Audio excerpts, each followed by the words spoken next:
이 젊은 철인 3종 선수, 고 최숙현 선수의 비극 이후 체육계 폭력과 비리 문제를 전담하는 스포츠 윤리센터가 이달 초에 출범했습니다.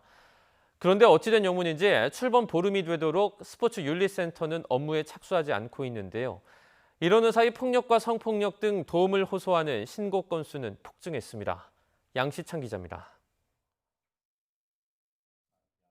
지난 5일 문체부는 스포츠윤리센터의 출범을 공식적으로 알렸습니다.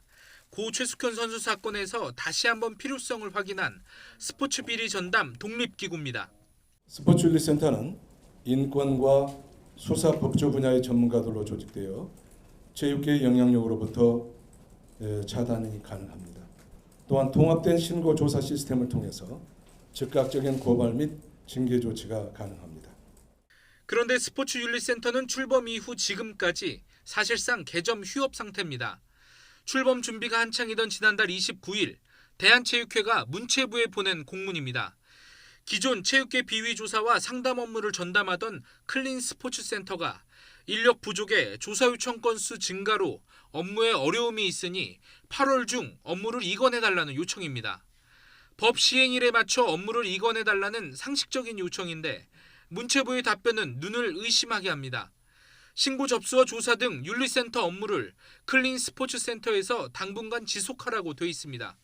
여기에 기존 접수 조사건은 최대한 마무리해서 이관하라는 내용까지 포함됐습니다.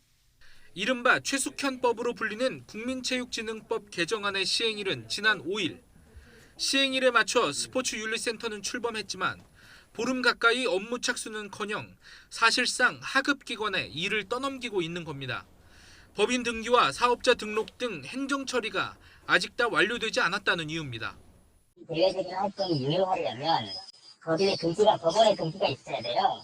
절차적으로 법인으로서 활동할 수 있는 것들을 하나하나 정비를 해나가야 되는 거죠. 더 큰 문제는 고 최숙현 선수 사태가 사회적 이슈로 떠오르면서 관련 신고가 폭증한 것. 지난 7월 이후 현재까지 체육회에 접수된 신고는 15건, 상담 접수는 180건에 달합니다.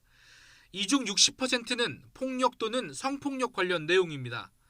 스포츠윤리센터가 출범한 지난 5일 이후만 따져도 상담 요청 건수는 17건이나 쌓였습니다.